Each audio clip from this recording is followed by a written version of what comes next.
বৌদি, বৌদি, হ্যাঁ বলুন। বৌদি, এই যে আপনার একটা পার্সেল ছিল। আমি তো সেরকম কিছু অর্ডার করিনি। আপনি অর্ডার করেননি মানে? আপনার নামে তো এসছে পূর্ণিমা বিশ্বাস, বিননগর, নাজিরপুর, আর ফোন নাম্বারও তো এটাই দেওয়া আছে। হ্যাঁ, আপনি তো ঠিকানা ঠিকই বলছেন, আপনি ভালো মতো চেক করে দেখুন, আপনার মনে পার্সেল আছে। কিন্তু আমি তো কিছু অর্ডার করিনি। এটা তো আপনার নামে শো করছে, আপনি ক্যান্সেল করবেন এটাকে? হ্যাঁ হ্যাঁ, ক্যান্সেল করে দিন। ঠিক আছে, তাহলে আমি ক্যান্সেল করে দিচ্ছি।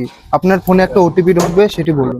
হ্যাঁ বলুন, আমি ওটিপিটা বলছি। ওটিপিটা বলুন। কখন গেছে এখনো আসছে না, কি ব্যাপার? হলো না নাকি তোমার এখনো?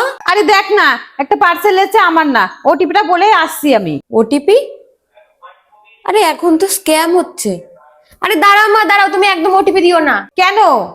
তুই না সবসময় বাজে বকিস। ছেলেটা বাইরে দাঁড়িয়ে রয়েছে।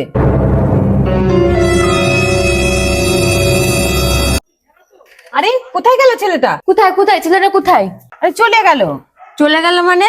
ও ভয়ের চোটে চলে গিয়েছে। ও তোমার কাছ থেকে শুধু ওটিপিটা নিত, তুমি কোনো জিনিস অর্ডারই করোনি। এটা এক ধরনের স্ক্যাম।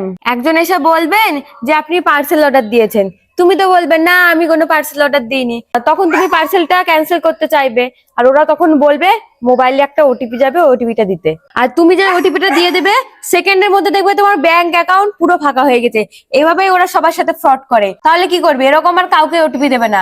আর তোমাদেরকেও সাবধান করছি, তোমরা তোমাদের প্রিয়জনকে এই ভিডিওটা শেয়ার করো, আর সবাইকে বারণ করে দাও কেউ যেন কাউকে ওটিপি না দেয়।